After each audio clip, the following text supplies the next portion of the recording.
여러분은 자녀에게 매달 용돈을 보내고 계신가요? 그 정도는 괜찮겠지 하며 특별한 생각 없이 송금하고 계시진 않나요? 하지만 알고 계셨나요? 그 작은 송금 하나가 어느 날 갑자기 2천만 원짜리 세금 고지서가 되어 돌아올 수도 있다는 사실을요. 오늘 이야기의 주인공은 경기도 안산에 사는 70세 이분자 어르신입니다. 그녀는 자식에게 매달 100만 원씩 무려 5년 동안 꾸준히 용돈을 보내오셨습니다. 처음에는 생활비 좀 보태주자는 마음이었고 나중에는 손주 학원비며 간식비까지 생각해서 보내신 돈이었습니다. 그야말로 부모 마음이었죠. 그런데 그 정성은 어느 날 세무서에서 날아온 출석 통지서 한 장으로 충격과 두려움으로 바뀌고 말았습니다. 도대체 내가 뭘 잘못한 거지? 결과는 참담했습니다. 증여세와 가산세를 포함해 무려 2천만 원의 세금 추징. 정말 믿기지 않는 일이었습니다. 매달 100만 원씩 그게 뭐가 문제였을까?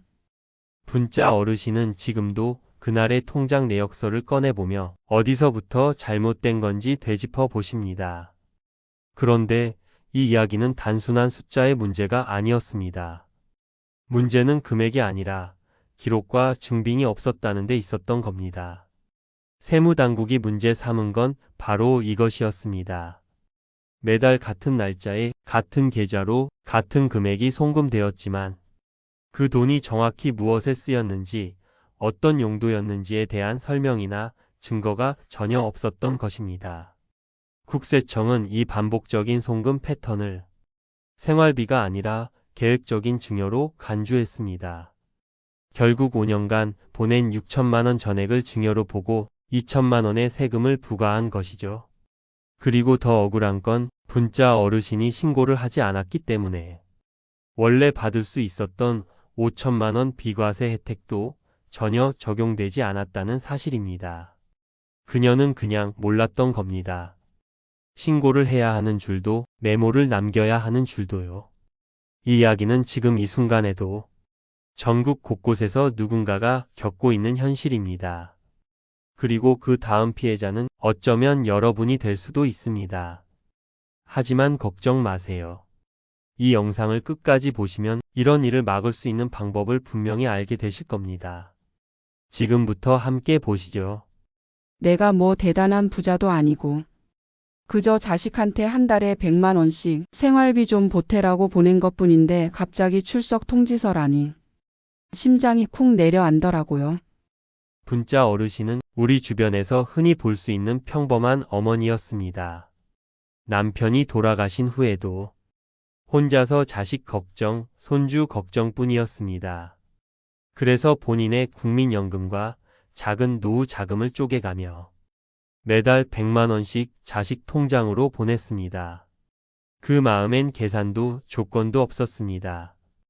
얘야 조금이라도 보탰어라. 자식도 그 마음이 고마워 큰 소리 한 번 못 냈지만 그 따뜻한 정성이 세법 앞에선 반복적 고액 증여로 바뀌어 버렸다는 사실 누구도 알려주지 않았습니다. 그리고 5년 후 국세청은 이 송금 내역을 증여로 판단했고 증여세에 가산세까지 총 2천만 원을 부과했습니다. 무엇보다 황당한 건 이분자 어르신이 증여세 공제도 전혀 받지 못했다는 사실입니다. 왜냐고요? 단 하나 신고를 하지 않았기 때문입니다. 그녀는 그럴 줄 몰랐고 신고를 해야 할 일이라고는 전혀 생각해 본 적이 없었습니다. 그리고 바로 그 몰랐던 것 하나 때문에 수천만 원의 세금을 내야 했던 겁니다. 여러분, 이 대목에서 꼭 짚고 넘어가셔야 합니다. 생활비는 과세 대상이 아닐 수 있습니다. 맞습니다. 하지만 중요한 건 그걸 증명하는 책임이 여러분에게 있다는 사실입니다. 생활비였어요 라고 말만 해선 부족합니다. 그 돈이 어디에 쓰였는지, 왜 보냈는지 기록과 증빙으로 입증할 수 있어야만 세무당국도 납득합니다. 그렇지 않으면 선의로 보낸 돈도 증여로 간주되어 세금이 붙는 현실. 이제는 우리가 알아야 할 진실입니다. 아무도 알려주지 않았던 그 경계선, 오늘 이 영상에서 처음 알게 되실 겁니다. 끝까지 함께 하시면 여러분의 소중한 돈이 세금으로 날아가지 않도록 막아낼 수 있는 방법을 분명히 배우실 수 있습니다. 자, 그럼 지금부터 우리나라 세법은 어떤 기준으로 생활비와 증여를 구분하는지, 그리고 신고를 하지 않으면 정말 어떻게 되는지 하나씩 아주 쉽게 설명드리겠습니다. 듣고 나면 지금 당장 통장을 다시 들여다보고 싶어지실 수도 있습니다. 자, 그렇다면 이제 이런 의문이 드실 겁니다. 그럼 도대체 어디서부터 잘못된 걸까? 그냥 가족 도운 건데 세금까지 내야 하는 거였을까? 맞습니다. 그 질문 정말 많은 분들이 하십니다. 그리고 그 중심엔 신고라는 단어가 있습니다. 지금부터 말씀드릴 이야기는 신고하지 않았을 때 어떤 일이 벌어지는지 아주 구체적으로 알려드릴 내용입니다. 첫 번째, 비과세 혜택을 못 받습니다. 자녀가 성인일 경우 부모가 10년 동안 5천만 원까지는 세금 없이 줄 수 있는 법적 한도가 있습니다. 이건 나라에서 인정한 정당한 권리입니다. 그런데 신고를 하지 않으면 이 권리가 사라집니다. 다시 말해 세금이 붙지 않아도 될 돈에 정말 억울하게 세금이 붙게 되는 것입니다. 이분자 어르신도 그랬습니다. 신고만 했더라면 5천만 원까지는 세금이 없었을 텐데 신고하지 않아 혜택을 전부 날려버린 겁니다. 두 번째, 가산세가 붙습니다. 여러분, 세금만 내도 다행인데 거기에 벌금처럼 생기는 돈이 하나 더 붙는다는 것 알고 계셨나요? 그게 바로 가산세입니다. 신고를 제때 안 하면 국세청은 고의로 숨긴 것으로 본다는 입장에서 무려 20%를 더 붙입니다. 예를 들어 1억 원을 증여했다면 그냥 내야 할 증여세보다 추가로 2천만 원 정도 더 내야 할 수도 있다는 얘기입니다. 분자 어르신이 받은 2천만 원 추징 통지서는 사실 그중 대부분이 이 가산세였습니다. 세 번째, 세율이 올라갑니다. 보통 증여세율은 10%에서 30% 사이에서 적용됩니다. 하지만 신고도 안 하고 은행 기록도 없고 증빙도 없다. 그럼 국세청은 벌칙성 세율을 적용해서 최대 40%까지도 부과할 수 있습니다. 1억 원 중 4천만 원이 세금으로 빠져나가는 셈입니다. 이쯤 되면 도와주려 했던 그 돈이 오히려 가족에게 짐이 되는 상황이 되는 겁니다. 요약해서 다시 말씀드리면요. 신고를 하면 5천만 원 비과세 혜택을 받습니다. 신고를 안 하면 그 혜택을 통째로 날리고 20% 가산세에 최대 40% 세율까지 적용될 수 있다는 겁니다. 그리고 더 무서운 건 이런 일에 대해 몰랐어요. 그럴 줄은 몰랐어요. 라고 말씀하셔도 세무당국은 전혀 고려해주지 않는다는 사실입니다. 그들은 이렇게 말합니다. 신고했습니까? 아니요? 그럼 증여로 보겠습니다. 이 단 하나의 기준으로 판단합니다. 그래서 우리가 바뀌어야 합니다. 몰랐다는 이유로 내 돈, 내 가족, 내 정성이 국가의 통째로 넘어가지 않도록 말입니다. 이어지는 이야기에서는 그럼 어디까지가 생활비고 어디부터가 증여인지 그 경계선을 아주 구체적으로 알려드리겠습니다. 특히 이 부분에서 오해하시는 분들 정말 많으시거든요. 자, 이제 가장 많이 하시는 질문에 답해 드릴 차례입니다. 아니, 이건 생활비였는데요. 부모가 자식 도와주는 게 뭐가 문제인가요? 네, 맞는 말씀입니다. 정말 많은 분들이 그렇게 말씀하세요. 그리고 대부분 그 마음엔 진심이 담겨 있습니다. 하지만 문제는 세무당국이 그 진심을 모른다는 데에 있습니다. 세무서는 여러분의 마음이 아니라 기록과 숫자, 이체 패턴과 증빙 자료로만 판단합니다. 즉, 이건 생활비였어요 라고 말하는 것만으로는 절대 충분하지 않습니다. 국세청은 이렇게 묻습니다. 그게 생활비였다는 증거가 있습니까? 그리고 그 증거가 없으면 그 돈은 생활비가 아니라 증여로 간주됩니다. 그래서 우리가 꼭 기억해야 할 게 있습니다. 바로 생활비로 인정받기 위한 4가지 요건입니다. 이 4가지가 제대로 갖춰져야만 국세청도 네, 이건 생활비 맞습니다 라고 인정해주는 겁니다. 첫 번째, 송금 금액이 사회통념상 적정해야 합니다. 일반적으로 성인이 된 자녀에게 매달 보내는 생활비는 100만 원 이내면 비교적 안전한 수준으로 봅니다. 그런데 200만 원, 300만 원 이상씩 반복적으로 보내면 세무당국은 생활비가 아니라 계획적인 자산 이전, 즉 증여로 판단합니다. 금액이 크면 클수록 그만큼 설명 책임도 커진다는 것 기억해 주세요. 두 번째, 송금 주기와 날짜는 일정하게 유지하세요.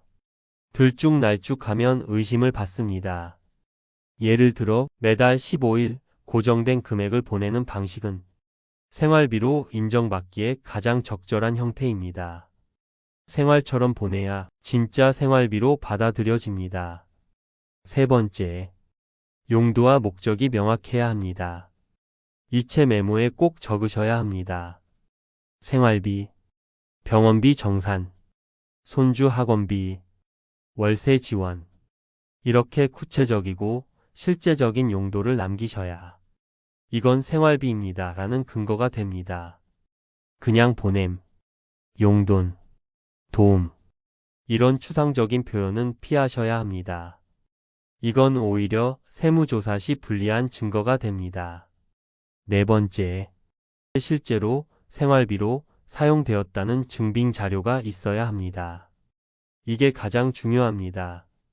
자녀가 받은 돈을 어디에 썼는지 그 사용 내역을 보여줄 수 있어야 생활비로 인정받습니다. 카드 사용 내역, 학원비 고지서, 병원 납부 영수증, 월세 이체 내역 등 이런 자료 하나하나가 여러분을 지켜주는 방패가 되어줍니다. 요약하자면 이렇습니다. 생활비라고 하려면 금액이 적정하고 용도가 명확하고 사용 내역을 입증할 수 있어야 합니다. 만약 여러분이 자녀에게 생활비가 아니라 돈을 빌려주는 경우라면 어떻게 해야 할까요? 이때는 차용증을 써야 합니다. 여러분이 가족에게 돈을 빌려줄 때 그냥 믿고 줬지 무슨 서류까지 써야 하나. 이렇게 생각하시는 분들 정말 많으시죠? 그런데 꼭 기억해 두셔야 합니다. 지금은 그 믿음 하나로 주신 돈이 언제 세무서에서 증여로 바뀔지 모르는 시대입니다. 그래서 차용증 하나만 제대로 써두셔도 세무조사에서도 당당할 수 있습니다. 그럼 차용증엔 무엇을 꼭 적어야 할까요? 첫째, 금액은 숫자와 한글을 함께 적으셔야 합니다. 예를 들면 금 1000만 원정, 금 1000만 원정 이렇게 쓰시면 됩니다. 이유요? 혹시 있을지 모를 오해나 위조를 막기 위해서입니다. 숫자와 글자를 함께 적으면 가장 안전하거든요. 둘째, 이자율은 반드시 법정 이자율 이상으로 설정하셔야 합니다. 2025년 기준으로는 연 4.6% 이상입니다. 이자 없이 그냥 주면 안 되느냐고요? 문제는 이자를 적게 잡거나 아예 없애면 세무서에서 그 차액까지 증여로 보고 세금을 부과할 수 있기 때문입니다. 셋째, 상환 계획을 꼭 구체적으로 써주세요. 나중에 갚는다는 말은 세무조사에서는 통하지 않습니다.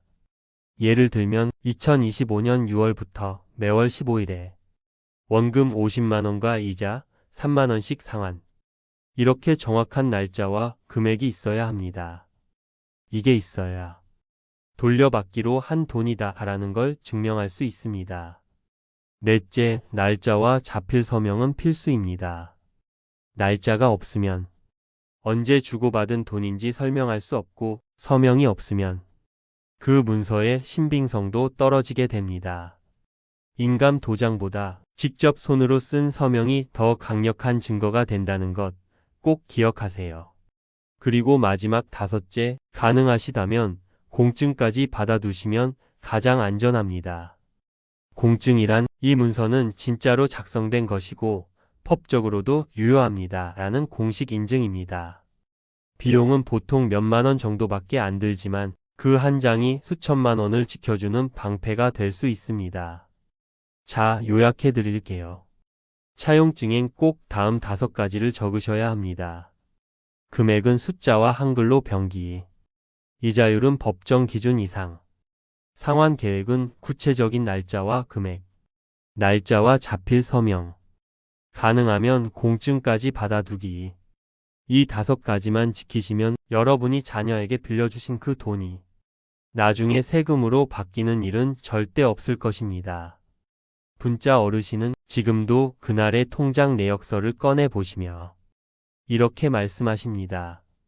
내가 조금만 더 알았더라면 그 세금으로 손주 등록금도 내주고 학원비도 도와줄 수 있었을 텐데. 그녀는 말합니다. 선의로 도운 돈이 세금으로 돌아왔다는 게 가장 속상했다고요. 자식에게 잘해주고 싶었던 그 마음, 그 진심이 오히려 부담과 벌금이 되어 돌아온 현실 앞에서 많은 부모님들이 조용히 후회하고 계십니다. 하지만 여러분은 분짜 어르신과는 다를 수 있습니다. 왜냐고요? 오늘 이 영상을 끝까지 함께 해주셨기 때문입니다. 여러분은 이제 단지 자식을 도우려는 따뜻한 마음만이 아니라 그 마음을 지킬 수 있는 방법까지 함께 가지게 되신 겁니다. 이제는 여러분 차례입니다. 지금 여러분의 통장을 한번 열어보세요. 혹시 그냥 습관처럼 보내온 송금이 있지 않으신가요? 그 돈이 생활비였는지, 도움이었는지, 혹은 빌려준 돈이었는지. 세무당국은 여러분의 마음이 아니라 기록과 메모, 그리고 증빙으로 판단합니다. 그렇다면 지금부터 무엇을 하시면 좋을까요? 이체 메모를 한 줄 더 쓰시고 작은 영수 중 하나를 챙기시고 혹시 모를 상황을 대비해 차용증 한 장만 써두시면 그게 바로 여러분의 재산을 지키는 가장 확실한 준비가 됩니다. 앞으로도 여러분의 자산을 지키고 사랑하는 가족을 돕는데 꼭 필요한 정보들을 알려드리겠습니다. 그러니 좋아요와 구독 버튼 지금 꼭 눌러주세요. 지혜 낭독소였습니다.